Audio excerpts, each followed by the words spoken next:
Good afternoon and good day to all of the participants, and thank you for joining this event. On behalf of the organizing team at the ASEAN Secretariat, I would like to send our warm welcome to you all. And as you may already know, we are here today to commemorate the ASEAN Youth in Climate Action and Disaster Resilient Day, which falls today on November 25th, 2021. My name is Lala, Senior Officer of the Education, Youth and Sports Division of the ASEAN Secretariat, and I will guide you through today's program. Before we start, we would like to share with you the opening remarks of the leader of ASEAN Senior Officials Meeting on Youth of the Philippines, Ms. Alexa Danielle C. Dayanghirang. Ms. Alexa is the Commissioner representing Mindanao Office of the President of the Philippines, National Youth Commission of the Philippines. As she is unable to join this event live, we will play you a video message that she has kindly prepared for this event. Let's have a look.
We apologize for the technical problems.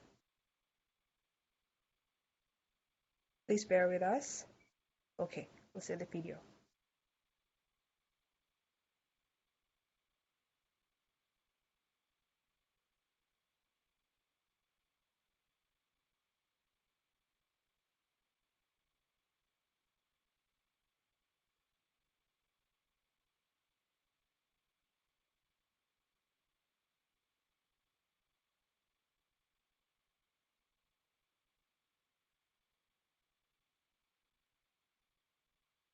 Okay, to our technical moderator, could you please check again on the sound? Uy, lang.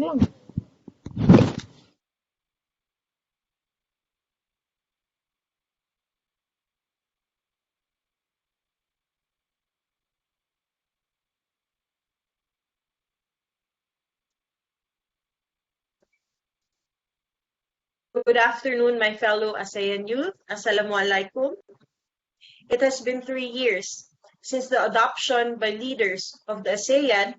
We celebrate ASEAN Youth and Climate Action and Disaster Resilience, not as citizens or of our respective countries, but as young citizens of ASEAN that is united and one in pushing for resilient ASEAN. Today marks not just a milestone since its adoption. Today is not just a year that we commemorate because it is in our ASEAN calendar. Today's significance is because of young people like you, like us. We symbolize both the struggle and hope that the future will be kinder to us and to the next generation of the ASEAN youth. Climate change is a global issue that has impacted our region immensely, and its threats continue to increase. It impacts our ability to thrive and realize our full potential as a youth. The 2021 Climate Risk Index identified ASEAN countries as among the top 15 countries which were most affected by extreme weather events for the past 2 decades. Disasters brought about by the effects of climate change have brought economic and environmental damages to our nations. As we scramble to find solutions to this global threat, there is a tendency to overlook the important role of young people in addressing this issue. Young people must not be left out. We must be included in the crafting of pathways to address the climate and disaster resilience issues.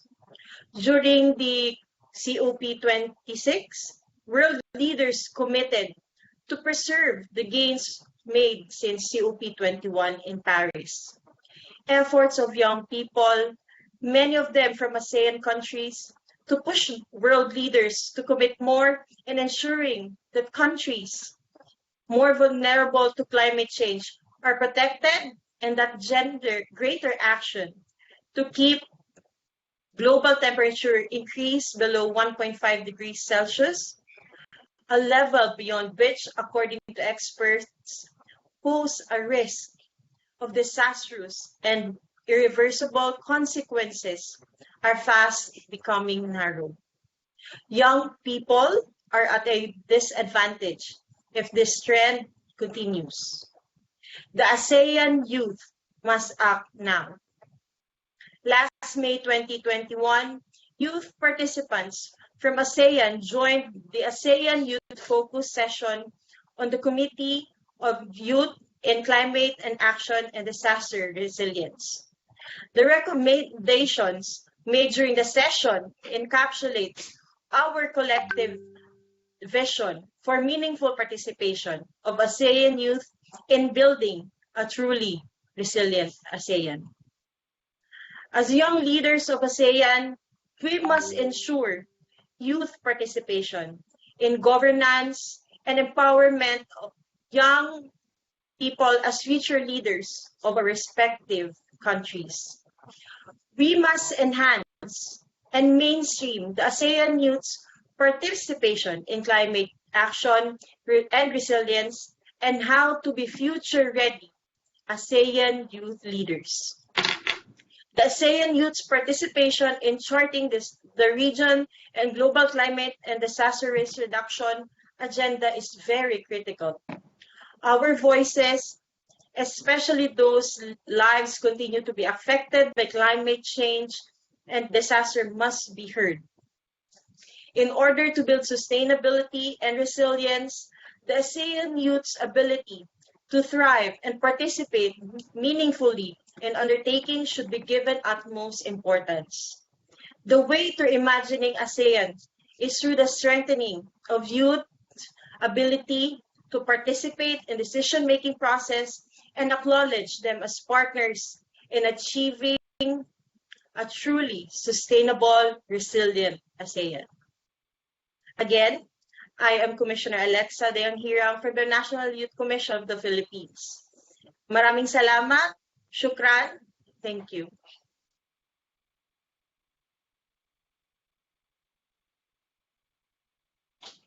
Thank you very much. Now, before we move on, let's have a quick photo session to keep this event memorable. So may I invite our technical moderator to facilitate the photo taking, please.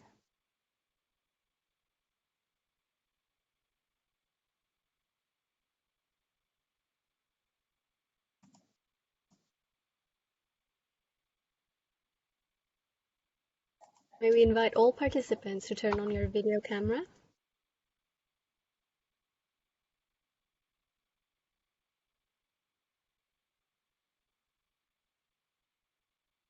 Okay. Let us wait for more people to turn on their video.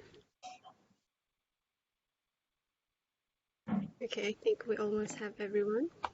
The photo will be taken in the count of 3. 1, 2, 3. Please hold. One more time, please. 1, 2, 3. Please hold. All good. Thank you, everyone.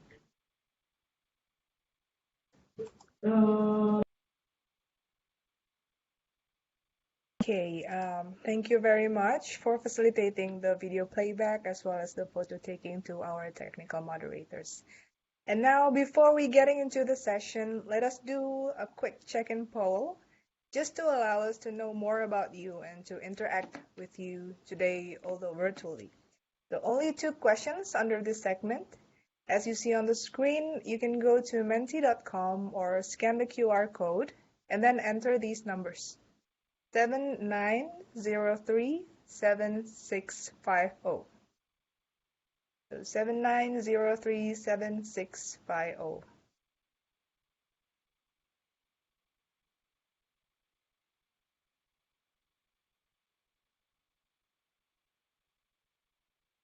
Okay, perhaps I'll leave the number on the check box so that we can see the Menti page already.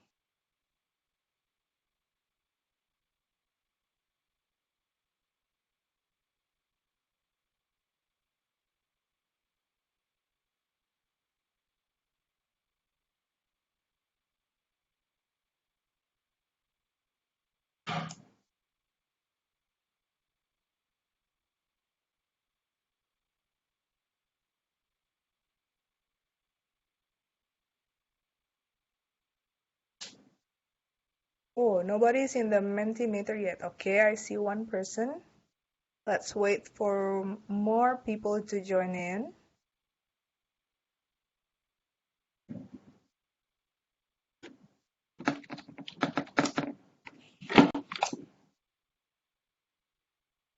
Okay, we'll see if we have anyone below 15 here. 9.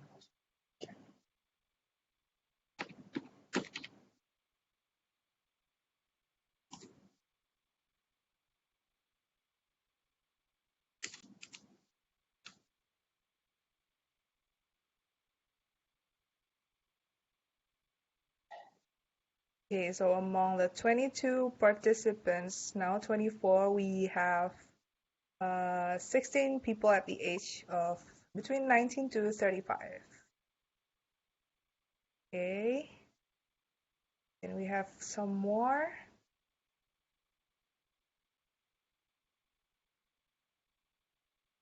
Okay, I'll just count down: 5, 4, 3, 2, 1. Okay, so the conclusion is we have most of the participants here are aged between 19 to 35, which is within the age range of ASEAN youth population, and we have 2 people who are aged between 15 to 18. Very glad to know that our event attracts the younger audience as well. So can we go to the next question, please? All right, so just to do a quick measurement on how familiar are our participants today with ASEAN's efforts in climate change and disaster resilience. So we have got 22 responses coming in. Okay, it's somewhere in the middle, from 1 to 5. Now we are at 3.1. Okay, we have over 30 people joining. All right, so I think this will be a very useful session for the participants, as there will be lots of people who will be able to learn more about climate actions and disaster resilience from our speakers today. Okay, so I'll close this question in 5, 4, 3, 2, 1. From total 37 responses, we have 3.2 score for the familiarity on ASEAN efforts in climate action and disaster resilience. All right, so that will be our first check-in poll. Now we can move on to the next segment, which is setting the context. I'm sure that most of you are already familiar somewhere in the middle about the issues that we're going to discuss today. However, to refresh everyone on what we are actually commemorating and what are the commitments of ASEAN encompassed in this initiative, I'll just quickly brief you on the ASEAN Declaration on the adoption of ASEAN Youth in Climate Action and Disaster Resilience Day. So you can go to the next slide, please.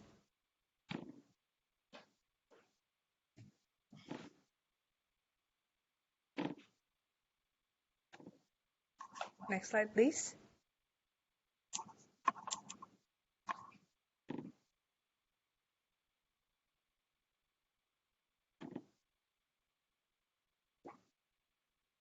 Oh, before that one, perhaps.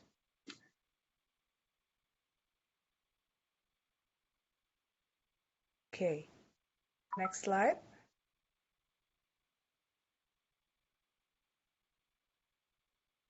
First, I would like to start by sharing with you some information on youth's role in sustainable development before we go into the ASEAN context.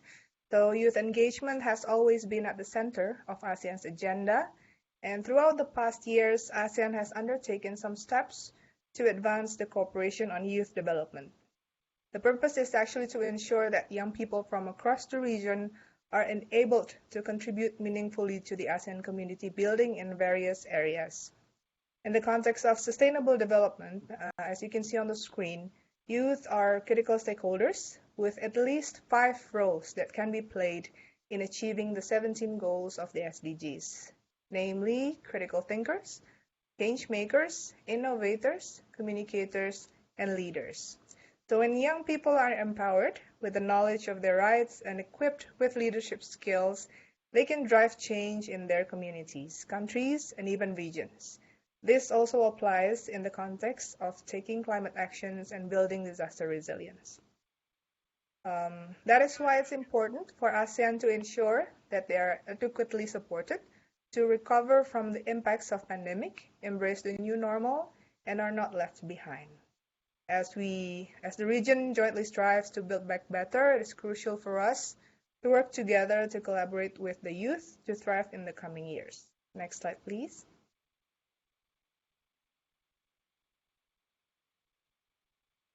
Okay.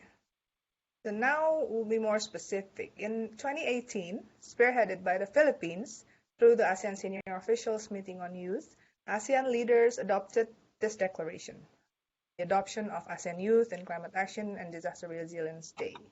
The declaration recalls the previous ASEAN joint statements on climate change and ASEAN leader statements on climate change to the conferences of the parties to the United Nations Framework Convention on Climate Change, or UNFCCC.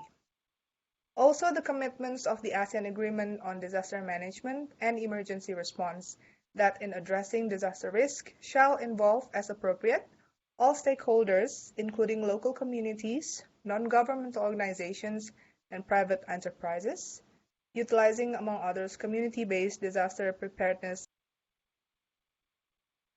response. And in line with the information I just shared earlier about the role of youth in sustainable development, I would also like to highlight that this initiative is also built upon the realization that youth is an important sector as it comprises a third, or to be precise, 34% of the ASEAN's population, whose talents and skills may be utilized for climate change adaptation and mitigation, as well as disaster resilience initiatives.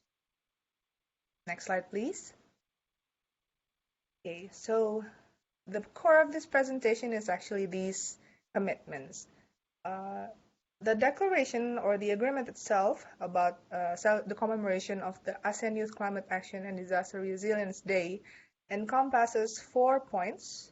The first one is the designation of 25th of November as the day to commemorate, and the initiative should include promotion of awareness among youth and strengthen their responsible participation and significant representation in addressing climate change and disaster risk.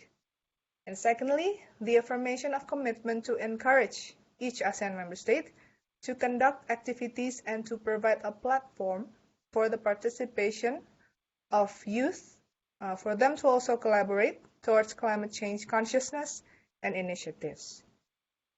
Next, to pursue education and capacity development and strengthen youth participation in climate change adaptation and mitigation and disaster risk reduction. And lastly, of course, to unite and empower the young people and communities in climate action and disaster resilience by engaging advocates and establishing partnerships at all levels through relevant and appropriate strategies consistent with the member states' respective national interests. So this is actually the final point that I just mentioned is actually the purpose of the organizing of this webinar today. Next slide, please. I believe we will hear directly from the experts with regard to the other two work plans that are relevant to the commemoration of this day, which are the ADMER work program on disaster management and also the strategic plan on environment. So now maybe I can just brief you very quickly about the youth work plan. So building upon the achievements of the previous work plan, the ministers of youth have agreed to structure the current work plan based on the 5 domains of the ASEAN Youth Development Index. There are 5 domains under the index, which is education, health and well-being, employment and opportunity, participation and engagement, and ASEAN awareness, values, and identity. And our webinar today will go deeper into the role of youth, particularly on how we can unlock their potentials, your potentials, to meaningfully contribute to ASEAN community building and partner up with you in the process through a unique approach, which is an intergenerational dialogue between youth leaders and policymakers. This webinar and the commemoration of the ASEAN Youth in Climate Action and Disaster Resilience Day falls under Priority Area 4, which we put in yellow here. Okay, so next slide, please. Our next segments will consist of these activities. After this, there will be a very quick check-in poll, and then we go straight to the intergenerational dialogue. And then we'll learn something about a hackathon. What is a hackathon? We can learn later from the expert, of course. And last but not least is the most important part, which is the call to action. How to translate all of the strategic statements and initiatives that we have mentioned earlier into concrete actions led by the youth at the community level. So now we can go straight to the next live poll, perhaps, just quickly. Okay, we have different code this time. You can go back to the menti.com and enter the code, please. 98191276. Have it copied on the chat box.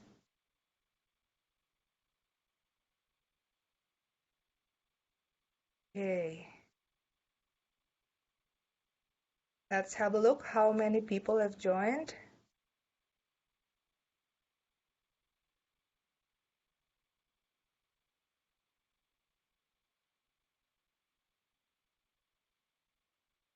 We have 54 participants now, but I think we received over 70 something. So hopefully we'll have more people later during the next session. All right, so first question, which areas under the declaration do you want to explore more in this webinar? Okay, we have 2 people. 3. Okay. Let's wait for some more.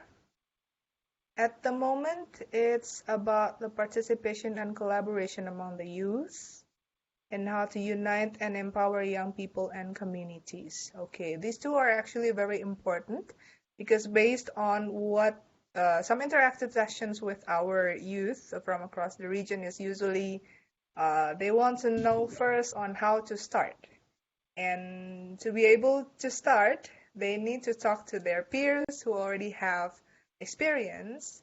And if we go back to the context of our webinar today, it will also be important to engage the older generation, maybe the Generation X, the baby boomers, to learn from their wisdom on and experience on how to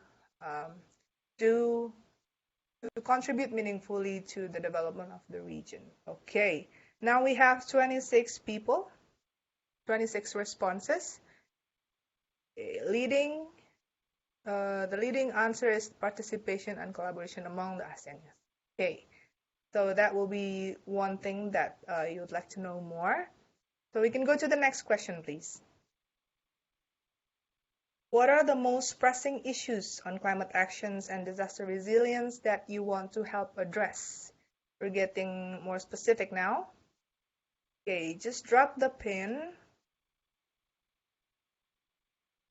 It's small, so climate change adaptation, shared concerns. Okay, yeah, I think it will be interesting to learn the shared concerns between these two areas, and I believe that later our moderator will be happy to explore more about the overlapping concerns among the two areas and how to make sure that the efforts undertaking in both fields corresponds to each other's need and can be collectively undertaken to achieve the goals from the perspective of youth development, climate action, and disaster resilience. Okay, so everything in between from the 25 responses that we received. Okay, I think we'll begin our actual session then. Let's begin. And for this session, I would like to invite our moderator for the intergenerational dialogue, Rastra Yaslan, Program Manager of the ASEAN Youth Forum.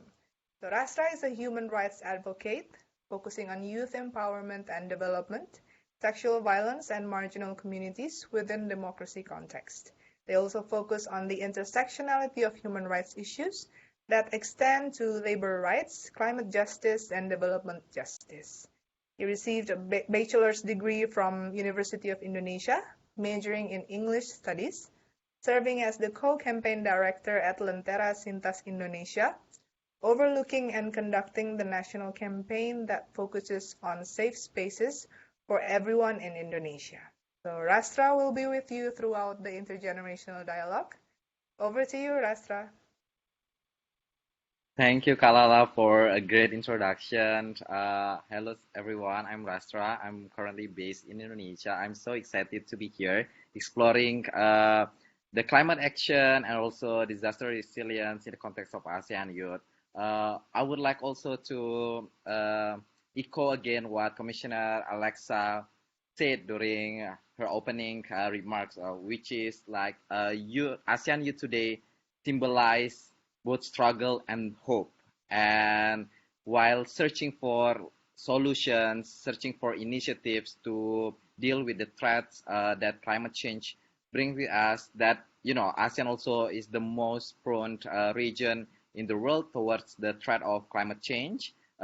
Youth are often overlooked. So it is very important for us to enhance and mainstream the ASEAN youth participations and to start building capacity so that ASEAN youth can be, the future ready leaders in ASEAN. I'm so happy to be moderating these discussions. Before we start, I would like to say that this is a safe space for everyone. So for youth, if you have something to say, feel free to use the chat box. And this is, by the end of the day, is all about youth participations, and we really encourage you to participate in this interactive dialogue. So not only the speakers have the chance to voice out their view and perspective, you who are attending this program, this activity today, you can use the chat box to raise any questions, to raise any concerns, or to even recommend things if other panels or other speakers haven't been raised in the sessions. And let's start our intergenerational dialogue. We have two themes. The first one is the climate actions, and the second one is disaster resilience. And I would like to welcome the first speaker, which is the representation from youth, Mr. Joshua Anak Balayan from ASEAN Youth representative. He is the youth representative from Brunei Darussalam in the first ASEAN Youth on Climate Action or ASEAN Youth Dialogue. As an indigenous Bornean, he advocates for the greater role of indigenous Bornean in forcing ecosystem restorations through nature-based solution. It is very important also for us to highlight the vulnerability of indigenous community, and I'm so happy that we have one representation from the community here with us today. Joshua, the stage and the screen is entirely yours. right, thank you. Thank you, Mr. Rasta and Ms. Larasati.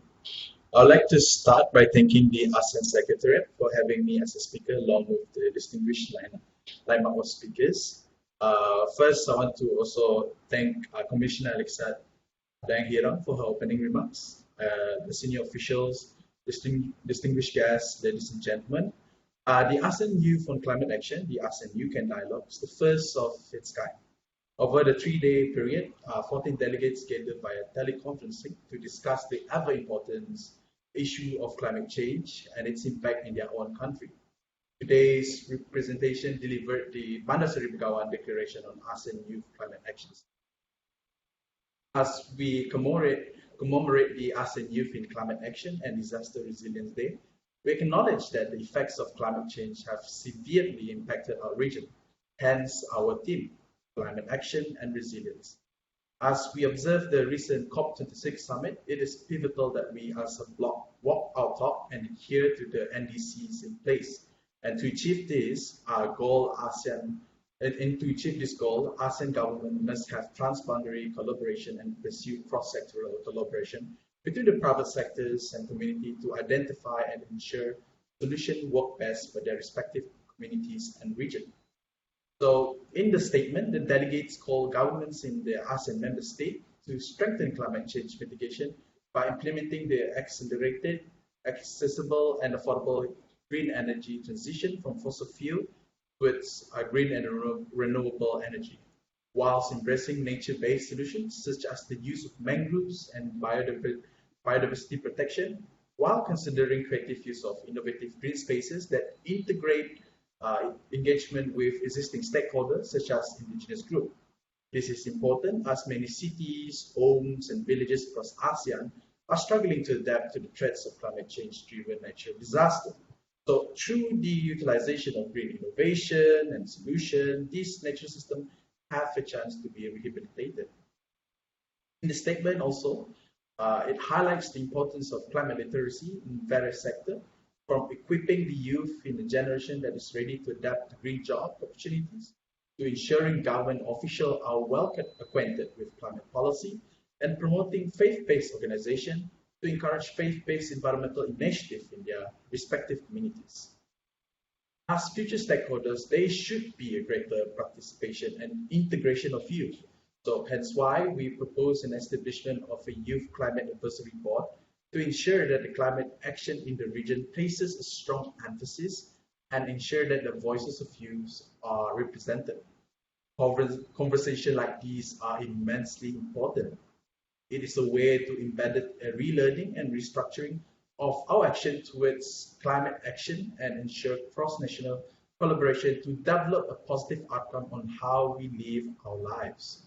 With this, we urge that the ASEAN Youth Dialogue will be organized annually by the respective ASEAN host country. And to conclude, I am honored and privileged to be a part of this dialogue, and I hope that this initiative will inspire youth around ASEAN to be active climate citizens.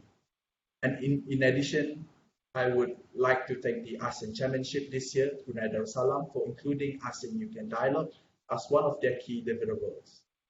Your Excellencies and distinguished guests, thank you very much. Going over to you, Asta. Thank you, Joshua, to brief us on what happens during the program and the output of the program. I guess I would like to highlight the recommendations to include the faith-based communities. Those initiatives, those recommendations is really unique and new initiatives that I haven't heard before, given the fact also our ASEAN region has diverse faiths and beliefs and religions, and to include faith-based communities perspective in the climate actions initiatives and programs, it would be helpful to lead us to a much more better region for climate actions and disaster resilience. And next, before we move to another generations, I would like to also give the floor to youth speakers still. Next, we have Emily Low from Team Malaysia, who participates in a hackathon 2021. Emily Low is from Malaysia, and she is a law graduate and received her law degree at Queen's University, Belfast. And right now, she tries to make time to contribute back to the community by volunteering with various NGOs. And she is a strong believer in youth empowerment, and she believes that you are the future.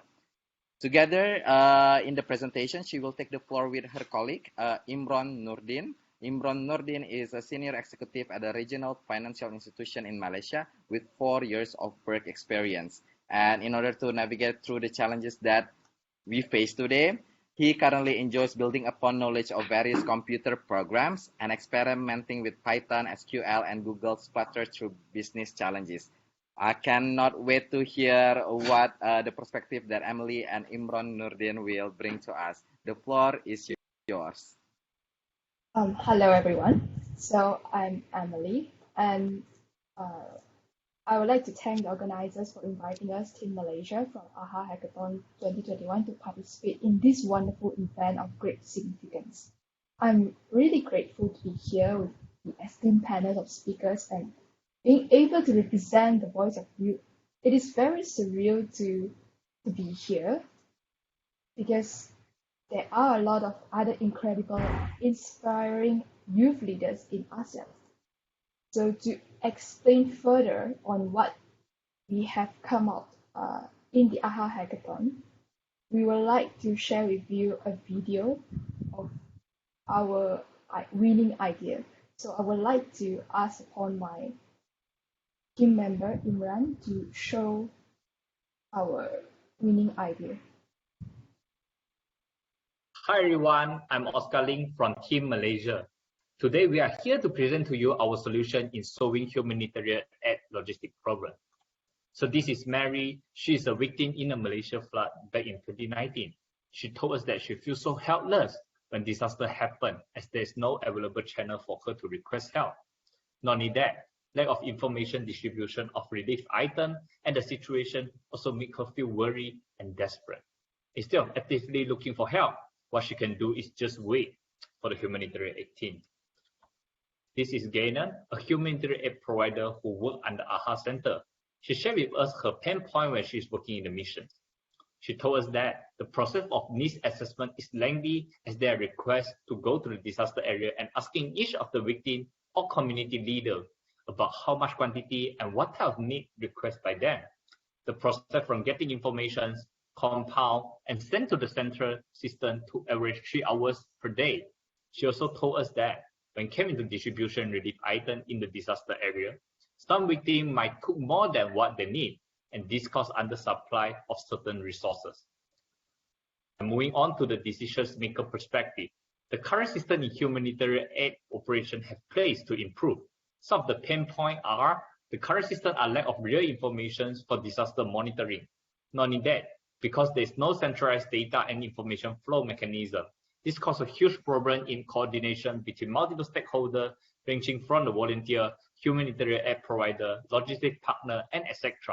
And lastly, the system are not fully adopt the advanced technologies such as AI in forecast the situation need and risk assessment. So ladies and gentlemen, we, Team Malaysia, plan to tackle this problem in an effective and efficient manner. Introduce to you our solution, the Smart ASEAN Digital Disaster Relief System, ADRA. ADRA provides an all-in-one solution for two ends, which is the victim and humanitarian aid provider side. It has 6 main features, and we would like to share with you on how ADRA works in our demo video. Welcome to Smart ADRA demo. Firstly, the users are able to select on their roles whether they are the victims or the aid providers. In the case they are the victims of the disaster, they'll click into the I Need Help button. This will present them with 3 main features. Firstly, the SOS feature. The victims are able to request for help and view what are the nearest help provided, such as shelters and food banks. To request for help, the victims will just need to click onto the Ask for Help button and fill in necessary information such as name, location, phone number, and even describe their needs and urgency level. Once they have filled out all their needs, they are able to submit the request, and the status of their request will be presented. Moving on to the next feature, the QR code and voucher verification. To ensure there's no oversupply or undersupply of goods to a disaster area, the users will need to scan the QR code on the goods as they receive it. They will just need to turn on their camera, scan QR code, and get verified. After getting verified, the users will be provided with claimable vouchers which can be used in the near future. With this feature, we are confident that we can better control the volume of relief items and allow the aid providers to better control other affected areas. Besides that, the Smart ADIA app wants to provide assurance to the victims by having the news and AI SMS bot feature. After clicking into it, the victims are able to know about the current situation and news in the area and get alert on the latest notification. In the case where the users do not have any access to internet or Wi-Fi, they are able to use the AI SMS bot feature. This bot will be programmed to answer user basic queries and help them with their needs. Next, Smart ADIA is also usable for the humanitarian aid providers. The current process for aid providers to make need assessment is tedious, manual, and it takes a long time before being consolidated. With ADIA, we digitalize the needs assessment process and reduce this process from 30 minutes to 3 minutes by allowing the data to be directly sent to our ADIA dashboard. Let's take a look at our dashboard. Right now, I would like to present ADRA's dashboard that aggregates all the data from the mobile app. The key users for this dashboard will be the decision makers, such as humanitarian agencies. In the home page, the agency will be welcomed with easy-to-understand metrics to obtain a quick overview of a disaster.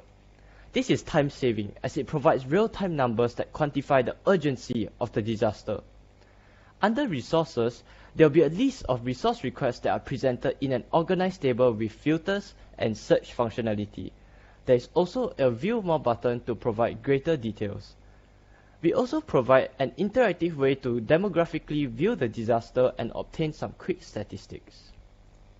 For example, this graph presents the amount of victims' needs according to the various priorities against time. It is evident that high priority resources are steadily rising as we speak right now. In our Forecast tab, we also integrated machine learning as a predictive modeling tool.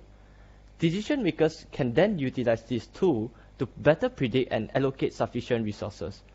To better manage the mission, the logistics tabs right here also provides route planning and more clustering information of the resources. We also have digitalized records of all logistical matters and their estimated arrival time, providing assurance for our victims in need. So this is the technological stack that we'll be using to develop our front end and back end for ADRA. So ladies and gentlemen, this is a benefit and impact that what ADIA can bring. Efficient and cost-effective humanitarian aid solution, maximize speed of release X delivery with fast planning, time-saving need assessment solution by fasten the process to 30 minutes, which is 6 times faster, and centralized AI power system for better decisions making. Ladies and gentlemen, that's all from me. Thank you and have a nice day.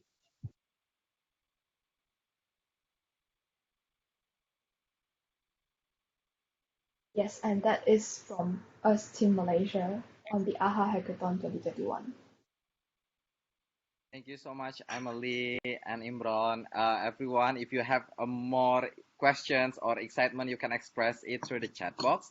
Now, I would like to move on to our next generation. The first speaker will talk about the climate actions team, and what we have with us today is Dr. Sanwin, the Deputy Director of Environmental Conservation Department, Ministry of Natural Resources and Environmental Conservation, Myanmar. He is a PhD candidate in environmental technology with thesis assessing the vulnerability of mangrove ecosystem in Myanmar to climate change. His works have been published in various international journals and conferences. Dr. Sanwin, are you here? The floor is yours.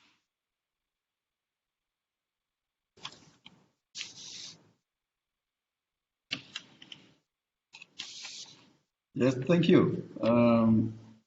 Respected representatives, particularly young and or new generation from all ASEAN countries. Menglaba, good afternoon from Myanmar. I'm greatly honored to be a speaker for the ASEAN Share at this imperial event, the ASEAN Youth in Climate Action and Disaster Resilience Day.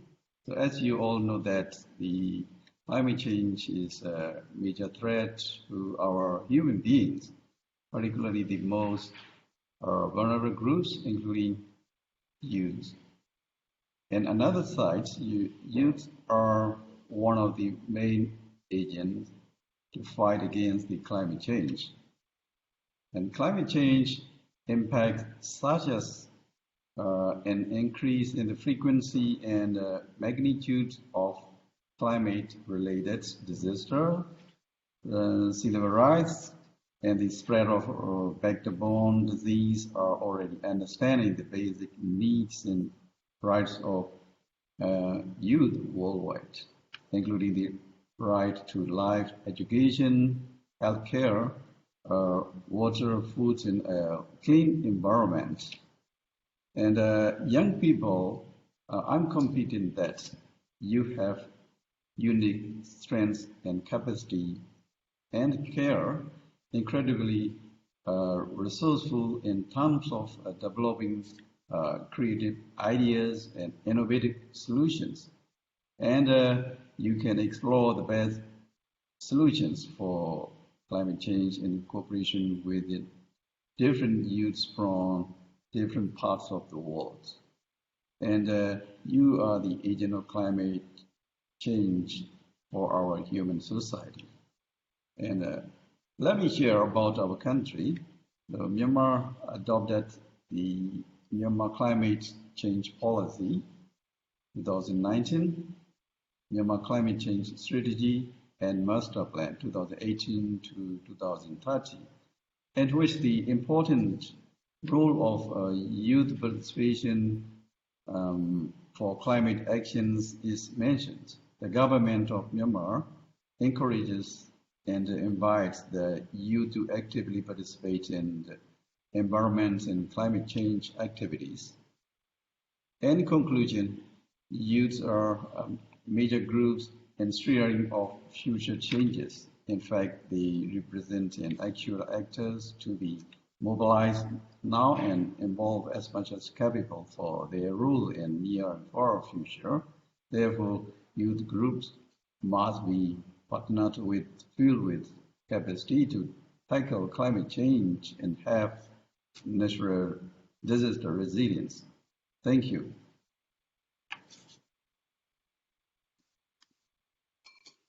Thank you so much, Dr. Sanwin.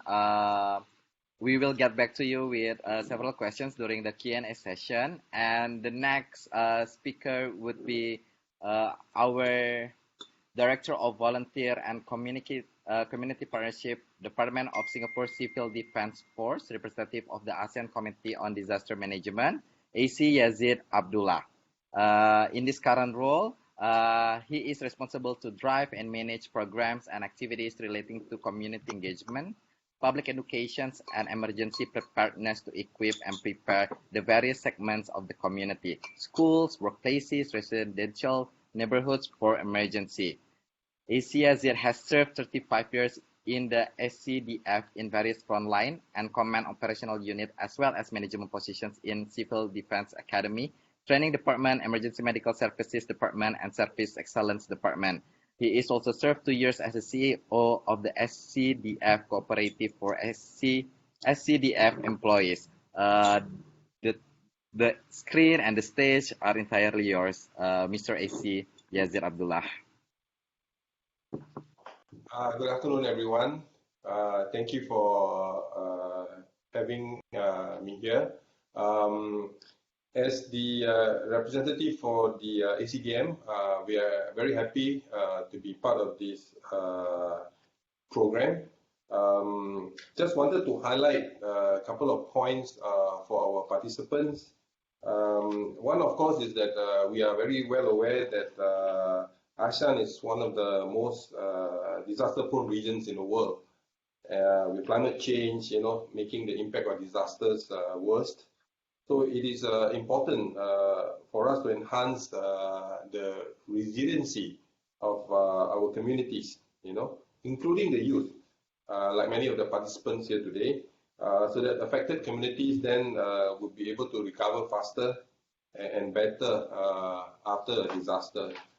I just would like to share that there are many instruments within the ASEAN community that talks about cooperation in dealing with disasters and improving resiliency of our communities. One of such instruments is the One ASEAN, One Response. And here I would like to highlight that there are 4 areas that the youth can contribute towards local and regional disaster resiliency. In that document, we talk about communicate disaster warning, situation updates and status, participate in the training and development of ASEAN disaster management volunteers, support to logistics. We had Team Malaysia talking about logistics issue just before this. Support to logistics and the last mile solutions for delivery of relief assistance to affected communities, and to participate in regional and national simulation exercises. So we are happy to be here, and we look forward to the discussion. Thank you. Thank you so much, Mr. AC. And we are now entering the Q&A sessions. Everyone in the room, if you would like to raise questions to these 5 speakers that we have today, please do drop your questions or your recommendations or your perspective in the chat box. However, I have already a questions. I would like to raise these questions to our youth leaders, Emily, Joshua, and Imran. Can you share with us what are the hindrances? What are the youth significant hindrances in advocating for climate actions and disaster resilience issues in the communities? And if you can answer it in 30 seconds each, it will be great so that we can have an interactive dialogue between generations. Emily? Okay, it is a challenge, but let me give it a try. So I guess the important thing is that to have the platform for roundtable talk between different stakeholders, like what we are doing now, so that we can address the crucial issues. Because I believe that this platform will help further youth impact and youth contribution into addressing all the crucial issues such as climate actions and also disaster resilience. I see. So a platform to discuss with different stakeholders, and youth must represent and sit in the table. Joshua, you would like to add? Sure. I agree what Emily shared, and that's why it was in the statement we emphasized in the importance of getting youth more engaged. And I think one way of trying to start the conversation between different generational people is actually by having a youth climate advisory board. So we are the future stakeholders, right?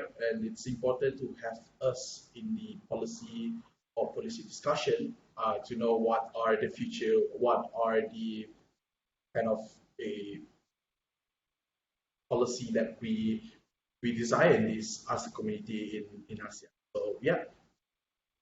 Thank you, Joshua. Imran, you would like to add on to Joshua and Emily? Imran? Maybe I just want to add some. I think the organizing of hackathon, like organized by AHA, I think it gives a lot of platform because youth are famous with advance in technology. So if they use that kind of platform, which is hackathon, to try solving disaster problem, so that will be great. So basically, our youth speakers think that we need the door to the spaces where decision making is happening, the policy making, the policy discourse, and I guess it's really aligned to what ASEAN Work Plan on Youth have, in the 4th aspect, which is to increase the youth participations in the youth policy making narratives. And I would like to extend the questions to our Dr. Sanwin and also Mr. Yazid. So the youth think that we need more space to influence and to talk to and to have a dialogue so that the policy that is made could be youth centered with critical voices included. And my questions would be, in what aspects of climate actions and disaster resilience that youth needs to raise their participation, that maybe during the meetings there are no youth there because maybe youth have no access. Can you enlighten us on this, Mr. Yazid? I would share our experience in dealing with youth with regards to civil defense preparedness in Singapore. We firmly believe in engaging youth at the early stage. So we have programs for students in primary schools, what we call the junior Lionhearters.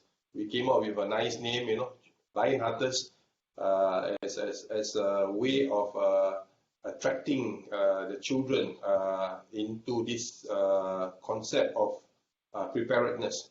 So in the primary school, the upper primary is about 10, 11 years, 12 years old.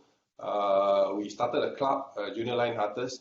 We introduced the concept of why is it important to be prepared, to learn life-saving skills and so on. And we engaged them early.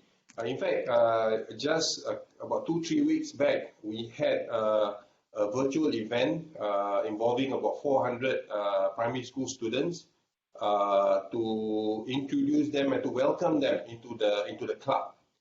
So we had things like learning CPR, using things you can find at home, and so on. So the ACDF has got a couple of programs involving youth. I mentioned the junior Lionhearters in a primary school. In the secondary school, we have introduced the school uniform groups, the National Civil Defence Cadet Corps. This is also an important touch point where students who would like to, associate themselves in emergency preparedness, saving lives and all that, can pick up the skills. In the higher institution, in college and in the universities, we have also started the Lionhearters Club for them as well. And you mentioned rightly that we need to provide a platform for them to voice their concern, give feedback. So we do have annual sessions where we gather all our youth participants, to give them a platform where we can reinforce the message of preparedness, the role that they can play as advocates and ambassadors to promote the concept of preparedness among other students, their friends, and their family members, but also to give them a platform for ideas that can drive this message forward. Yeah, thank you. It's very exciting to hear that there is the mechanism annually where youth can come together, being reinforced with the narratives of preparedness, but also at the same time can share their ideas. So for youth, I guess in ASEAN member states, we should encourage this platform. I guess not only annually, as often as possible, it would be great, so that we don't wait for another year to just voice out our ideas. But this is a really great initiative to open up the door for youth participations and engagement. Dr. Sanwin, do you like to share on the questions and in what aspects of youth participations that we can improve better? Yes, I agree with this statement, because it is crucial to discuss with the different people, and then they can share their knowledge, their experience, and then they can solve some difficult issues. And so if compare with our young life and today, so quite different. So today, young people have many accessibility to communicate each other, not only within the local but also the national level and into the regional and international level through the social media platform already. So if they can apply these social media tools, there are a lot of platforms to among the young people and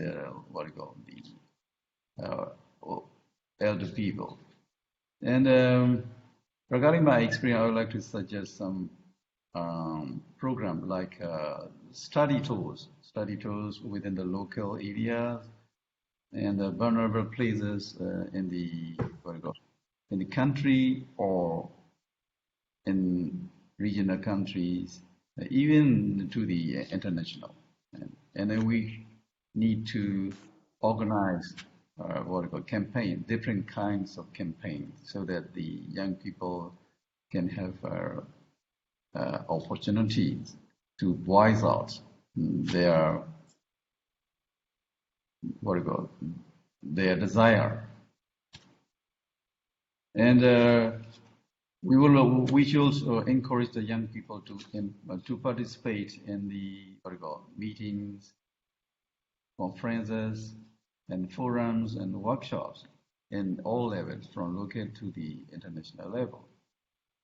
And at present in Myanmar, we already have a Myanmar climate change policy. The policy also encouraged and guided to the young people to actively participate in the climate change tackling actions. And we organize the educational talks to the primary school, to the universities. And we should provide many exercises as well. Thank you. Thank you, Dr. Sanwin. I guess we only have 4 to 5 minutes left, and I have one question still for youth generations. During the climate actions and disaster resilience, it's very important for us to highlight the vulnerable groups like women, children, girls are more vulnerable than men because they receive not only disasters, but also they experience maybe sexual violence, harassment in the camps, and also not to forget people with disability. In ASEAN, we have the ASEAN mainstreaming the rights of people with disability and also the marginalized community.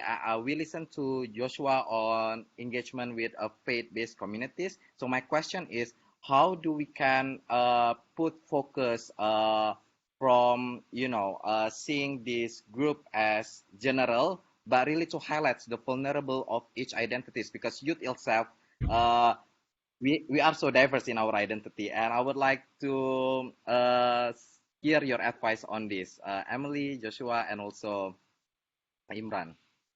Joshua, maybe? I'll just start first. Yeah, so I think like what you relay, faith-based initiative would be a new thing. When we talk about environmental conservatism, you never really think about bringing religious organization as stakeholders in this, as an ally. But I think it's quite important because as a region, ASEAN is quite religious in a sense, like Indonesia being the largest population of Islam, followed with in the Philippines having a majority population of Catholics as well. So I think it is important to have this kind of like environmental-based initiative to kind of like relay the more importance on environmental conservatism. And we would like the faith leaders and even cultural leaders within their own communities to highlight this even more, because most of the people, like people like us, are well aware of this, but most of the people are only thinking about the trivial stuff, things that put food on their plate, and environmental issues are not the first thing that we think of. And I would like to relate this to the recent Youth Development Index, which the ASEAN organization just released. Under the top 10 of the issue, not a single one talks about the importance of climate mitigation. And as you go to the next slide, it shows that only in average, ASEAN youth there's only 53.7 ASEAN youth who genuinely care about environmental management. And I think it is quite important actually to gather the youth via climate literacy, giving education about climate literacy, maybe putting it or integrating it into school curriculum. And if we have a lot of stakeholders such as environmental faith-based initiative to join in into the effort to environmental conservatism, and that would be great. I hope it would further increase the amount of care towards environmental management and care about climate action. And I hope it inspired other youth as well to start being an active citizen in climate policies. And yeah, Emily, Imran. Yeah. Thank you, Joshua. Emily or Thank you. Imran, 30 seconds rule is still on. Sorry about Okay, that. let me give it a try. So I think I have a different approach from my fellow youth leader.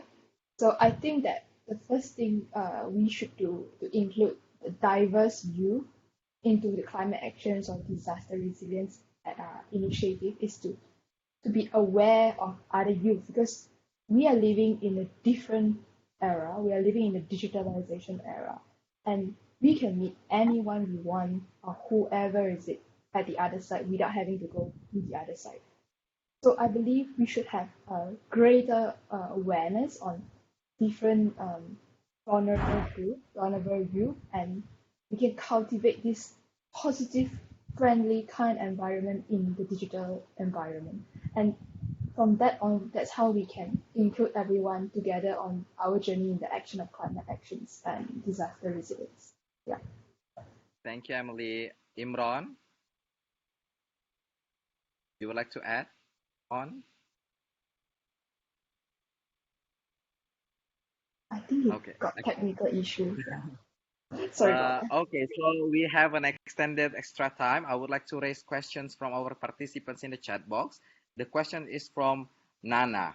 How do you keep track of your progresses? How much of the progresses have shown in the positive improvement in the areas that you are specialized in? So maybe Mr. Yazid can help enlighten on this. In the disaster resilience area, how do you track on the progress? How towards times it's getting better, the mechanism is getting better, the preparedness is getting better. How do you keep track and keep progress on that? Mr. Yazid? Thank you. Just wanted to share that we have the EDMA work program 21 to 25 outlining the various initiatives and programs that member state countries and working groups have planned through the 5-year program. So the activities and programs and initiatives are tracked closely in terms of its success, problems that they have and things that we need to overcome. So I think each of the committees take their work very seriously and it's measured properly. That's a short version of the answer, but wanted to stress that all are measured and then and discussed at the committee level. Thank you. I guess from ASEAN Secretariat, if you can share with us the link to that document that Mr. Yazid just shared, it will be great in the chat box. And I guess with more initiatives, with more case practices documented in the book, we can learn more and we have knowledge to be better in the preparedness and in building resilience when disaster happens. Thank you so much, Mr. Yazid. Next question from Aster Rehulina from ASEAN Foundation. And also, if Joshua, Emily, Dr. Sanwin, or Imran would like to answer to the questions through the chat box, please feel free to do so. You can answer it also through the chat box. Astrid says youths know so well about the conditions of their own environmental condition, but not of ASEAN as a whole. Hence, if they were to collaborate as a region, what should they do? So this is, I guess, open to both generations. We can go first to Emily. How do we collaborate? Because maybe Indonesian youth only understand the Indonesian perspective and the Indonesian issues. We don't understand other thing besides Indonesian, but to approach this as a regional community, how we can collaborate, what should we do, where we can go to collaborate. Well, again, like I said earlier in my answers, we are living in a digital world. Everything is at the tip of our finger. We have phones, there's social media, there's a lot of platform you can reach out. If you're unsure, take the first step. Ask a student council or student group in Facebook, in social media, and direct your question. Perhaps they will lead you to the right people, the right network. Yeah. Joshua, maybe you can add briefly on another strategy to collaborate among ASEAN youth. Yeah, so basically, the platforms such as the ASEAN Youth Dialogue, it helps to emphasize on the multiple problems in ASEAN. As a Bruneian, we have our own specific kind of like issue, a climate issue that we are dealing. And when we were in the dialogue, most of the ASEAN delegates have their own kind of like endemic, I would say, issues in a specific localities. And over there, I think it's quite eye-opening for me at least, because especially in the Philippines and Indonesia, it's more prone to natural disaster by climate change. And for instance, I would ask more questions about this. How is this an issue? What are the future stakeholders that we should hit up as well? Considering as well the people. Sometimes they only care about the natural disaster when it hits them. So how can we make this an issue where they keep on thinking? It become a consistent issue that people keep on thinking as well. So I think yes, having collaboration between different ASEAN region is a challenge itself, but trying to gather as much as people inside or trying to widen the camp as well, it's another challenge in itself. So first step is like what Emily said, start having a conversation with the ASEAN collaborators, and from there you just talk like us, like you and me right now, just understand their problems and be sympathetic as well, and understand and have an open mind as well. So yeah. Thank you so much, Joshua, and thank you for the questions in the chat box. To wrap up our intergenerational dialogue, I would like to invite all the speakers to give a short last statement, encouragement, or tips to our attendants and to our audience here. What can youth do to be actively participate in the climate actions and disaster resilience? Maybe we can start with Dr. Sanwin for the last statement.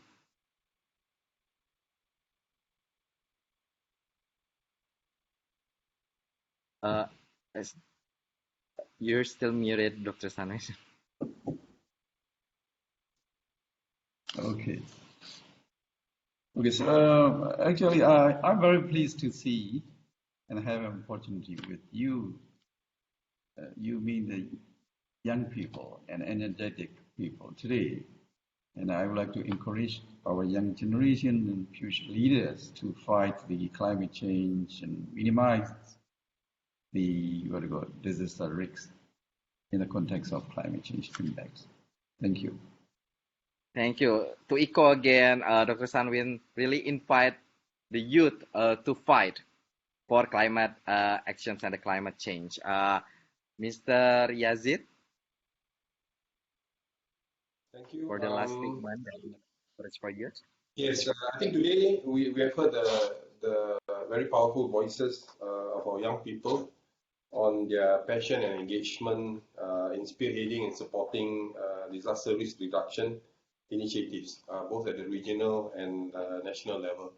So I think it is important, and I strongly support listening to and to continuously engage our youth in disaster management through available platforms and events such as this, the ASEAN Youth in Climate Action and Disaster Resilience Day. Thank you.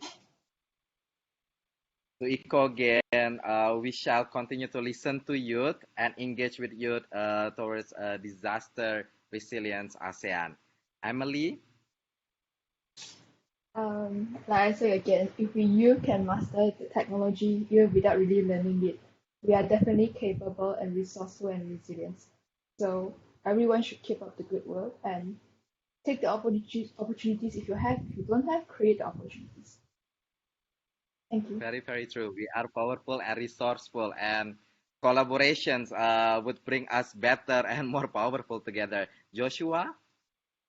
Yeah, echoing to what Emily said, creating our opportunities is quite important because uh, we we cannot just like look at other people and assume that they will do the job. It starts from the youth itself to be active and be inspired and start doing the good work and joining platform like this, joining ASEAN UK dialogue. Uh, Probably if we have more discussion like this with other ASEAN youths as well to have a better emphasis on the story will be a great, great, great opportunity to move forward. And yeah, that's my advice to the youth. Thank you so much. I would like to call on Imran. I guess he is no longer with us. Just to wrap up our session, after this, we still have call to actions. We can listen to more youth. But I would like to wrap this with one of the article of ASEAN Charter, which is the purpose of ASEAN number 4, to ensure that the peoples and member state of ASEAN live in peace with the world at large in a just, democratic, and harmonious environment. And I guess we need to extend the definition of harmonious environment. We need to see that the environment of our region must be, resilient from disasters and really very, very generating a lot of initiatives and action oriented towards the climate change. I guess I will stop there. I will be back towards the end of the sessions. I will give the floor to Kalala. Okay, thank you very much, Rastra, for the excellent moderating and also to all of our speakers for sharing your thoughts and ideas throughout the session. I'm pretty sure that the cross-generational exchange of views we had just now, also quite short, has brought us valuable insights on how we all can team up towards realizing a climate-friendly and disaster-resilient ASEAN. If you still remember, there's this old school saying, it takes two to tango. So the government, everyone who are in charge of providing the platforms should keep engaging the youth. And the youth on the other side should also dare to start being engaged and taking the necessary actions to be part of all the efforts that ASEAN is pursuing towards a climate-friendly and disaster-resilient region. Okay, so Rastra will get back to us later with the suggested call to action based on the discussion, so we'll see him again soon.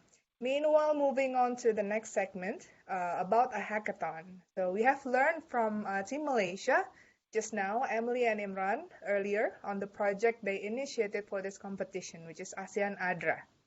And as you know, hackathons have emerged as one of the ways to meaningfully engage the youth by creating solutions through technological innovations. And hackathon-style events have sparked new businesses lately, solving old problems with new approaches. So to learn more about this brilliant program, I would like to invite Mr. Johannes Paulus, of the DELSA Program Assistant of the AHA Center, who served as part of the hackathon core team. With educational background in international relations, he has been interested in public policy and education. And this has led him to his involvement with the ASEAN Coordinating Center for Humanitarian Assistance, or AHA Center, and its programs. And he sees a hackathon as a possible medium for public education and participation in strengthening disaster resilience in ASEAN, especially among youth and students. So without further ado, Johannes, the time is yours, please. Okay, thank you very much. Good afternoon, all. Yes, thank you. First of all, good afternoon to all delegates, speakers, guests, and participants, particularly also to the honored representatives of ACDM, the ASEAN Secretariat, and the ASEAN as a whole. My name is Johannes Paulus, the sub-program assistant and one of the core organizing committee members of the Helix event and the hackathon. I am very honored and privileged to be able to be here with you this afternoon, representing on behalf of the AHA Center about our activities with the hackathon. So we have prepared a presentation, and we can continue to the next slide. So to give a brief background and context. So the Helix event is an initiative by the AHA Center, especially under the DELSA program, to unite various stakeholders, academia, private sector, and so on, to really gauge or explore the current innovation and advancements within the disaster management and humanitarian logistics field. So the first part is held on 24th to 25th of May in this year, and it's composed of three main parts. The first is the IPS competition, which is quite similar to a hackathon, but also different because it is more broader in scope and complexity. And 8 innovative pitches were in the competition, and some of which involves the youth. Next is the ASEAN Forum, which combines focus sessions and plenary sessions. We have 21 talk sessions with almost 100 speakers, including discussion of role of the youth in disaster management and climate change by the National Youth Commission of Philippines. And lastly, we have also international exhibition, where 21 exhibitors from various organizations displayed their products, services, technologies, and best practices. Knowledge product involves the articles and highlights posted by the AHA Center in the AHA Center publications, and a hackathon is the one that will be the subject of this presentation. And to explore more, we can continue to the next slide. Okay, thank you very much. So the hackathon is a competition. It is a hacking competition, so the participants are organized into teams, and they must develop software or app-based solutions to existing problems in humanitarian logistics in the ASEAN region. We have 50 participants distributed across 7 teams from 11 countries in ASEAN and beyond.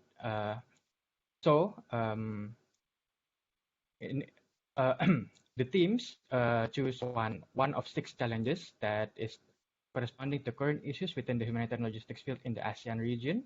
This involves things like augmenting the strategic decision-making, improving the efficiency of customs, immigration, and quarantine, facilitating feedback between aid providers and the affected population, as well. And another example is also how to improve the accountability or tracking of donated funds. So these are some of the challenges that the participant teams can choose to develop a solution about. And how do they do this is by using the design thinking method aided by our partners in Impact Week Germany. The design thinking method involves reframing the broad questions into actionable points and performing research to improve their understanding of the issues, to pick out a problem spot that they want to solve, and to develop their solutions. And in the last stage, based on their research and the design thinking development they have done, they will create an app prototype based on the function to best display their desired functionality and user experience. Now, to give some idea of some of the solutions that the participants have developed, we have earlier the presentation from Team Malaysia. Thank you very much. And in the video, we will also display the rest of the teams also what they have come up with in this competition. So please for the video. Thank you very much.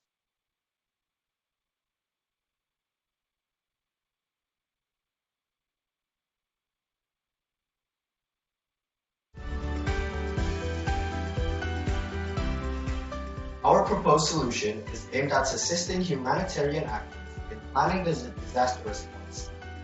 We also provide an interactive way to demographically view the disaster and obtain some quick statistics. an application that connects the victims of the calamities directly to humanitarian organizations. We aim to make an API, or application programming interface, to automate the manual inputting of the items by the customs.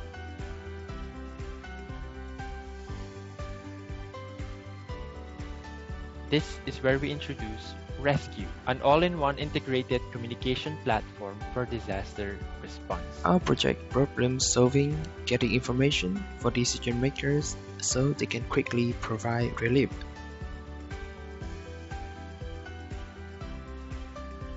That's all our project, so please vote for us if you like it. So those are some those are the the applications that the teams have developed. Maybe we can go back to the PowerPoint presentation.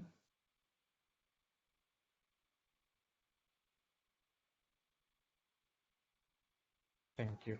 And these are some snapshots of the event. You can see, first of all, in the left side image, the largest image, we can the participant. So in this competition, one of our key points is the technological breakthrough in the execution of the event itself. We are aided by our partners, Impact Week and Launch Labs in Germany, who co-organized us on the technical execution.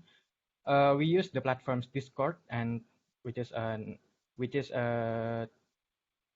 chat application, basically a discussion platform that also has a video call feature like in Zoom. And you can see here the team are having a video call in discussing their project, and you can see in the screen there is the other key application that we use to facilitate this exchange is the Mural, which is basically an online collaborative board where the participants can organize their ideas, put in notes and illustrations and so on, so they can organize their ideas and work on it collaboratively, pretty much instantly.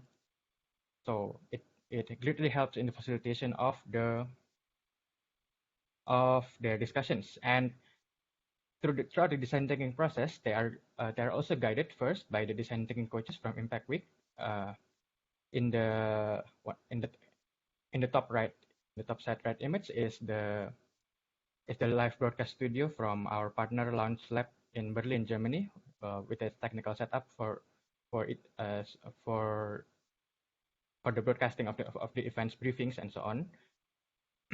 And on the bottom side, we can see that the team is having a discussion with one of the experts from the Center. So in addition to the design thinking coaches, one of the key features of the hackathon is also the exchange facilitated between the participants and disaster management experts from various NDMOs, National Disaster Management Organizations in ASEAN, and also other aid provider organizations such as the Office of Civil Defense Philippines, the DDPM, the NATMA, and the Center itself as well, and the WFP, to name a few. These provided experts to basically to provide feedback and answer the questions from the participants. The participants basically asks about the current issues that is affecting the field of disaster management and humanitarian logistics, and then also to provide feedback on the app solutions developed by the participants. So that is a snapshot on how the execution of the hackathon was done. And we can continue to the next slide for the key takeaways from the execution of this hackathon competition. So from the key takeaways from our experience working alongside the youth in our hackathon program, first of all, as we have seen, it requires extensive collaboration and, of course, clear communication between our partners and us, and also between us and the participants in organizing the Helix event and the hackathon. The second is that the hackathon can become a quick way of generating new solutions and exploring possible solutions from the youth. We note that the participants in the hackathon are very enthusiastic. They are very much eager to learn and to take action, however way they can, even though they are relatively new to the field of maritime logistics or disaster management. And then the third, the usage of virtual media, the usage of Discord and Mural is highly crucial to facilitate the as has been mentioned earlier in this discussion this afternoon, the intergenerational exchange between the youth and the experts, so they can not only have some sort of one-sided exchange, but they are actually discussing how they differ in views, how they can find similarities in their views, how they can discuss the best way to approach a problem, and that is one of the key things that we take from the execution of the hackathon. The participants consistently praised the usage of the virtual connectivity, the software, and the fact that they can actually have a conversation with various experts in the humanitarian field. So in conclusion, the youth involvement is constructive. They offer us new insights, new perspectives, some of which are not quite conventional, but it is still a way that it is still possible to develop it further, and we believe that with the support and further refinement from the ASEAN and from other various stakeholders, the involvement of youth still can have a great potential for further application and in the ASEAN region, and the involvement and participation of youth is something that we should actively nurture and look forward to, especially in the future. So thank you very much for your attention. Thank you very much for your attention, and I look forward to your questions if you have any. And thank you very much again for this opportunity. Thank you very much, and especially also best wishes from the ASEAN Center in its 10th anniversary. Thank you very much. Okay, thank you so much, Johannes, and congratulations to you and also the hackathon team for successfully implementing this initiative. Yeah, I think this is a very valuable initiative, and it's true that one shouldn't be limited to their own background. And I think bringing in some new ideas, combining it with technological skills is really something that we need nowadays in order to come up with some innovative solutions to address issues that we are having now. And I think it's a very uplifting information, because even amidst the pandemic, we can achieve so many things, you and the team, through virtual platforms. So can we imagine once the pandemic is over and we can meet physically? I think we can be optimistic that many more to come in terms of engaging our youth and encouraging innovations from their end. Okay, maybe we can quickly go to the chat box. We have a question for you from Dr. Rahma of You Inspire, our next speaker actually. Amazing sharing from a hackathon. There's a question: how is the follow-up plan from a hackathon with the winner and participants to continue the development from the prototype and for further implementation in the ground?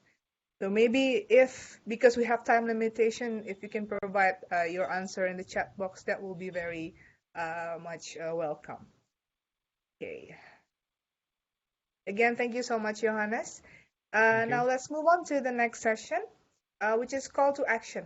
There's some exchange of views going on in the chat box saying that we shouldn't stop at the dialogue phase, but we need to also do things that are more action-oriented. So now that's why the session is called Call to Action, and we have 3 speakers, Dr. Nurani Rahma Hanifa, Ms. Nurdina Yahya, and Ms. Mila Lomarda. So first, let me invite Ms. Nurdina Yahya, who will deliver a presentation on Brunei Darussalam's initiative. Ms. Dina is currently leading the Brunei Climate Change Secretariat based at the Ministry of Development. The first 12 years of her career was with the Ministry of Energy, in which she started off with sustainable energy until assuming the role of the head of international affairs. He has been instrumental in shaping Brunei Darussalam's climate change institutional framework and the country's first climate change policy, the Brunei Darussalam National Climate Change Policy. So the time is yours, Ms. Dina.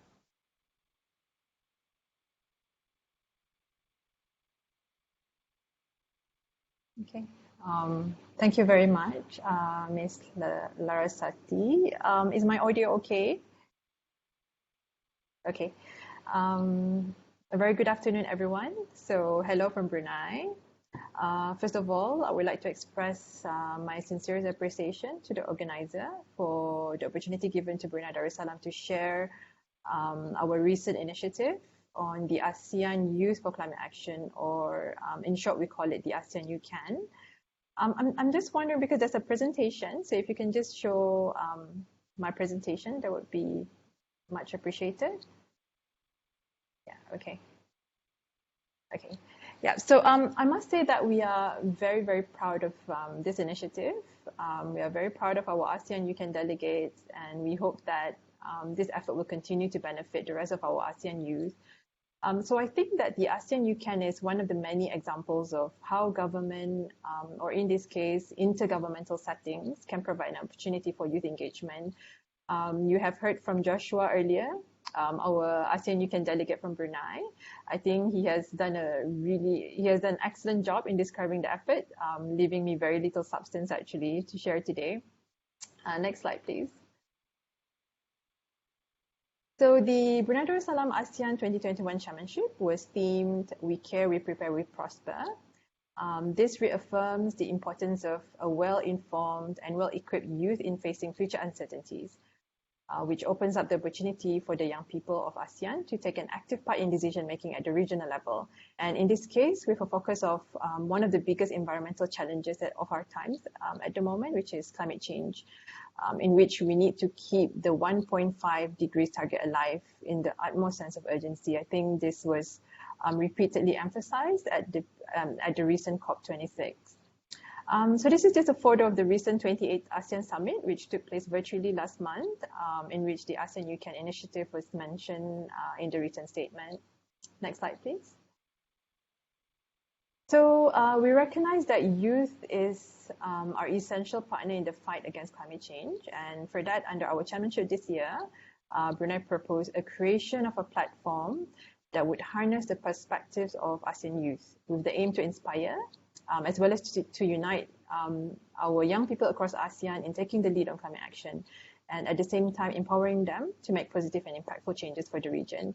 So this refers to the ASEAN You Can initiative. So the key objective of this initiative is really to provide the youth with the opportunity that they need to be included in the process of engagement, inclusion, participation, and empowerment, to name a few.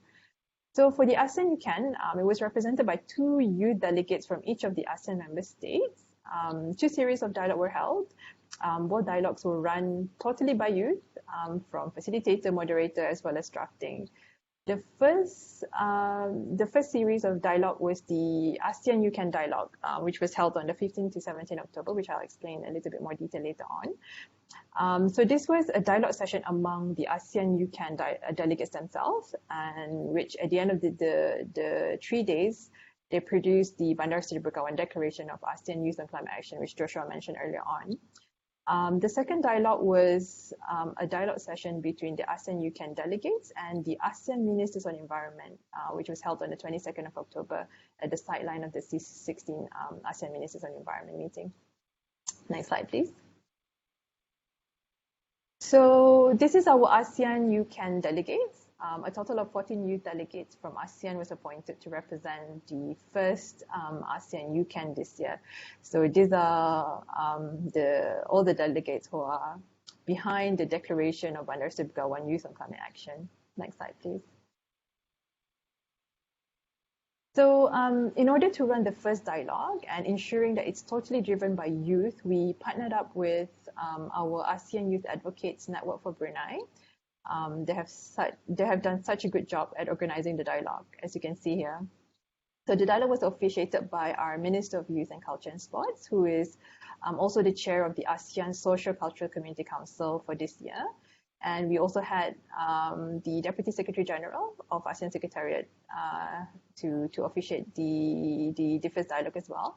So this is just to show that the level of support that were given to us, given to the ASEAN Youth can. So it is very, very encouraging. And on top of that, we also had excellent line of speakers, moderators, and also participants. Next slide, please. Yeah.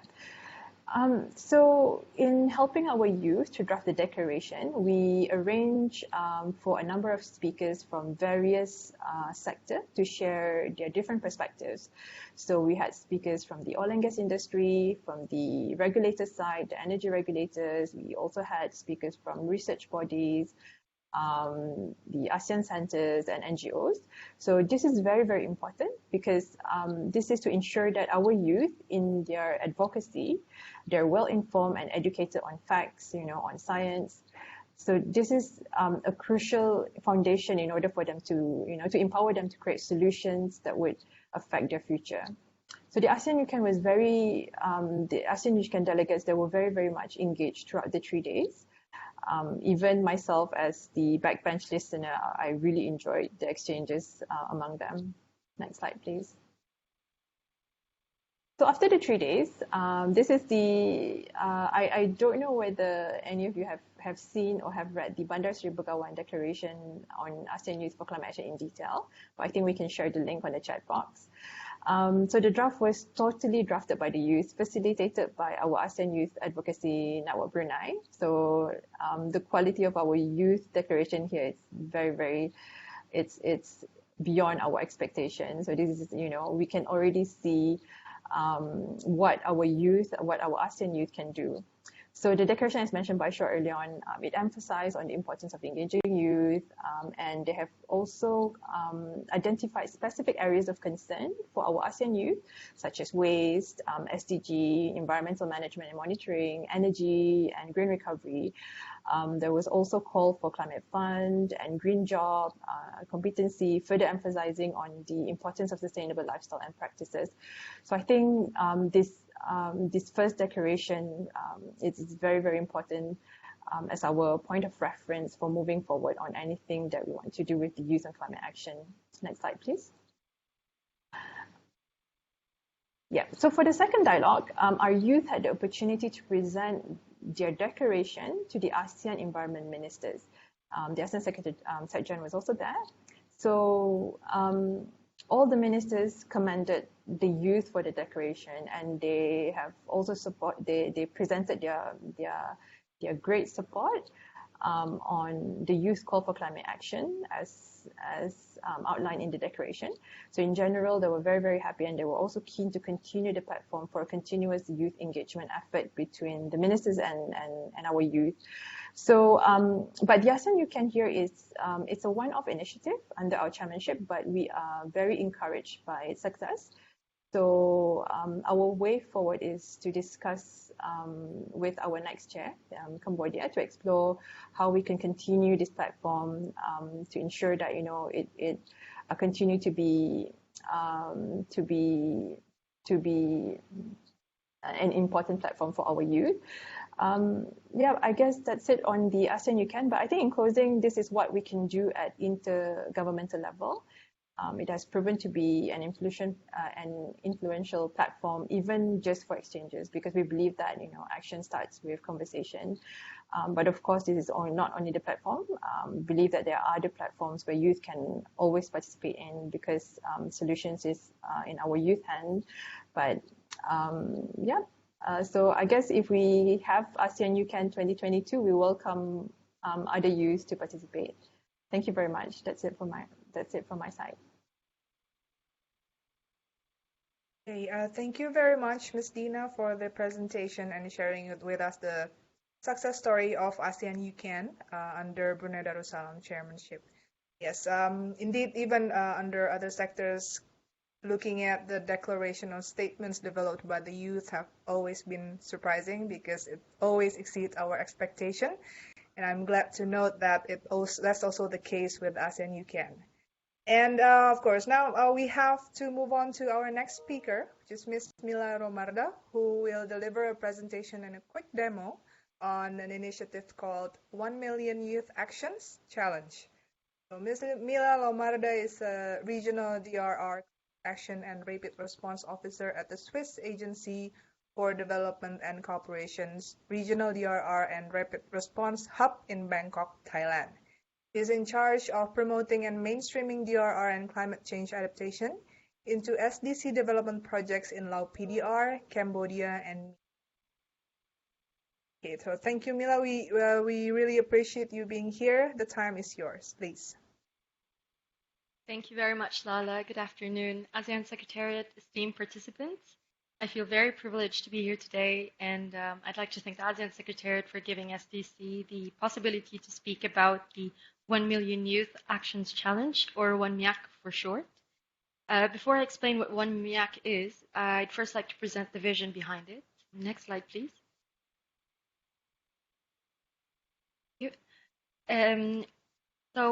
At SDC, we believe that it is time to take youth involvement in the Sustainable Development Agenda a step further by supporting young people in the decision-making and implementation of projects that would ultimately benefit the young people in the future. So 1MYAC provides a space where the youth can showcase their ongoing initiatives or be inspired to take on new actions, be it big or small, for the environment and for the society at large. So these standard actions are intended to be connected to 4 SDGs that you can see here: clean water and sanitation, responsible consumption and production, climate action, and life on land. The overall objective is to mobilize at least 1 million youth between the age of 10 and 30, individually or collectively as a group, and to commit and implement a practical action until the end of 2022. As it is often difficult to deliver on transparency and accountability, 1MYAC has established a peer review system for group actions. That means each group will be in charge of verifying and confirming the implementation of the action of another group. Next slide, please. Here are the screenshots of the 1MYAC platform, and the platform you can access with the link that I wrote on the upper right. On both sides of the screen, you have the lists of the existing standard actions, and in the middle, you can see that you can click on an action and learn more about it. Examples of standard actions vary from spreading awareness on the SDGs to your friends and family, organizing a river or canal cleanup, buying secondhand items, or more technical actions such as harvesting rainwater, even all the way to convincing your local government to undertake a SDG-related action for your community. So each action also has different effort levels depending on how easy or hard it is to implement. And I'd also like to further note that the 1MYAC team based in Bern is currently working to connect the platform to Google Translate so that hopefully by the end of the year it will be available in 50 different languages. Next slide, please.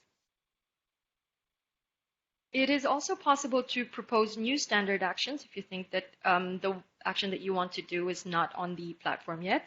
As long as it follows the DREAM criteria, meaning to say, is the action doable by the youth? Is the action relevant across regional contexts? Is the action efficient in meeting the selected SDG or SDGs? Is the action attractive to different young people? And are there ways to monitor the action? Also, one of the aims of my presentation today is to encourage fellow DRR practitioners or supporters watching right now to suggest DRR-related standard actions on the platform, because we have a lot of climate-related actions, but not so much DRR. So we definitely need your assistance on that.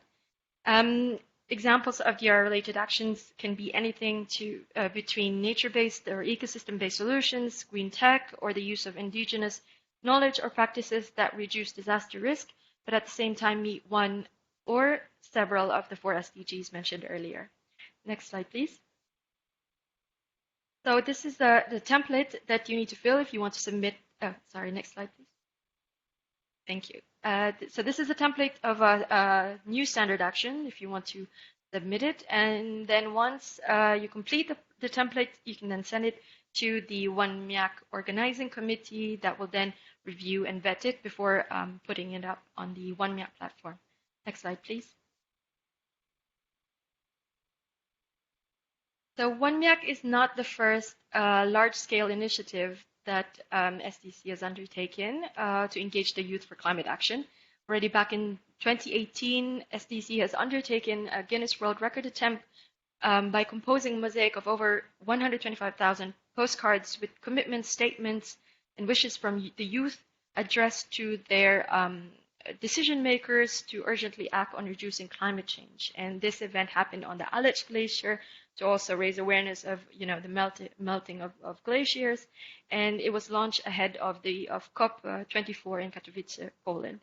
Next slide, please. On August 24th, 2021, the challenge was launched in the media, and it was in partnership with an international school based in Switzerland. Next slide, please. And this was done at the Rhone Glacier, by the way. The WANMIAC was officially launched at the IUCN World Conservation Congress in Marseille on the 3rd of September 2021. So it was actually a global event, and a very, very exciting one for everybody involved. Next slide, please.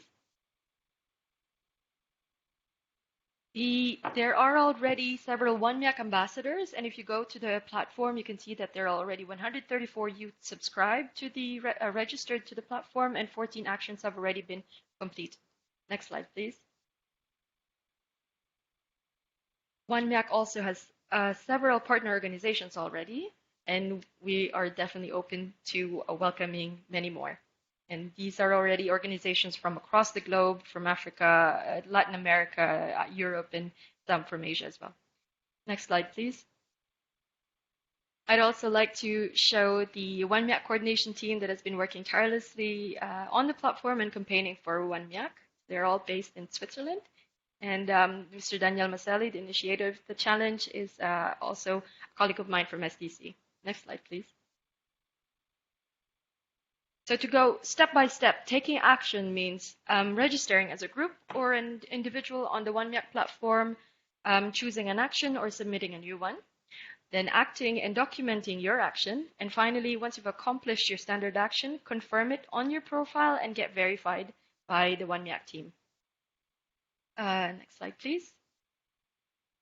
I warmly encourage everyone to be involved with WANMIAC, as a standard action implementer, as a youth ambassador, or a WANMIAC partner organization. And as a partner organization, you can either be a promoter, sponsor, or a focal point. Next slide, please. In addition to effectively supporting climate action and disaster resilience, you can benefit from the following as a WANMIAC partner organization.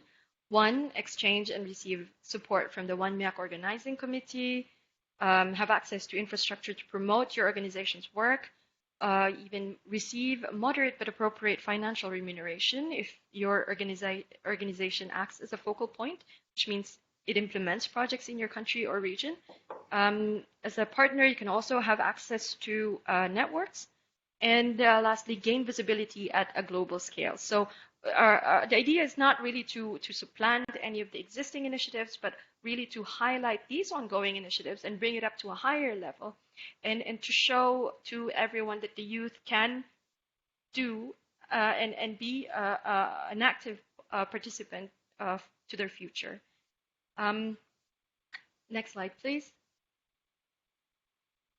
So thank you very much for your attention. I hope I was able to pique your interest. And if you need further information, feel free to message me, or please take a picture of the email here, and obviously visit wanmiac.com and discover the platform. And I hope to see you at the next WANMIAC event. Thank you so much. Thank you very much, Mila. Yeah, we really hope some of our participants here will help spread the word and also participate in this valuable opportunity by the Swiss government. And I think I would also like to highlight that 1 million youth action is very much in line with one of the commitments under the Declaration on ASEAN Youth in Climate Action and Disaster Resilience Day, which is to unite and empower young people and communities in climate action and disaster resilience by, among others, establishing partnerships at all levels. So I'm pretty sure that this initiative will connect people from different areas across ASEAN and beyond, of course. Now, our third speaker, I will be happy to invite Dr. Nuraini Rahma Hanifa, Secretary General of You Inspire Alliance. Dr. Rahma will share with us how to bring together youth and young professionals from various fields to support disaster risk reduction. Dr. Rahma is the 2021 winner of the Women's International Network for Disaster Risk Reduction, or WIN-DRR Leadership Award, for her work as a rising star in the field of disaster risk reduction. She works with the Research Center for Geotechnology, Research Organization of Earth Science, National Research and Innovation Agency, or previously known as Indonesia's Institute of Science, or LIPI. Dr. Rahma founded You Inspire Indonesia in 2018 and You Inspire Alliance together with 8 countries in 2019. So that's an awesome portfolio. So without further ado, let's welcome Dr. Rahma. Dr. Rahma, the time is yours. Thank you very much, Ms. Moderator. And it was really nice to be in this panel session and very impressive to hear the presentation from Bu Dina and also Bu Mila on the ASEAN Youth and also on One My Act. So I will share here how we bring together youth and young professionals mostly in Asia region currently and still growing through the lens of You Inspire Alliance. Next slide, please. You Inspire Alliance is an alliance of youth and young professionals working to support disaster risk reduction, or DRR, and we are also trying to engage to the climate change action. It is currently in 12 countries with close to 1,000 members. It started from Indonesia, where I come from. And now we are in Indonesia, Malaysia, Philippines, Thailand, Japan, Huaxia, Nepal, Central Asia, Afghanistan, India, Maldives, and in 12 chapters in Asia, and starting in Fiji. So we are in 4 countries in ASEAN country, and we really hope that we can also extend to the other countries in ASEAN, so we can bring the youth and young professionals in DRR within the ASEAN countries. This platform is focusing on utilizing science, engineering, and technology to create innovation on disaster risk reduction. The vision is to have a strong coordination and collaboration platform for empowering youth and young professionals in disaster risk reduction, focusing on linking to policy, and also working to the community at local, national, and global level. So this network has created experimental spaces for multidisciplinary, interdisciplinary collaboration in partnership with various backgrounds and various disciplines from scientists, policymakers, government, private sectors, social entrepreneurs, civil society organization, and directly with the community. In line with the Sendai framework, with SDGs, with the UN Decade, and also with ADMER from the ASEAN. The next slide is showing our journey. We started in 2018 in Indonesia, facilitated by UNESCO and LIPI, and then UNDRR also supported our initiatives. We launched during the first regional workshop in Jakarta, where we mobilized 50 youth from 32 countries. And after the first regional workshop, it started to expand to other countries because apparently not only youth in Indonesia need to networking and also to have a space for providing ideas and for collaboration, but the other youth from other country also embrace the similar idea. So it started to involve in Asia countries in 2018, and up to now we are in 12 country chapters, and hopefully in 15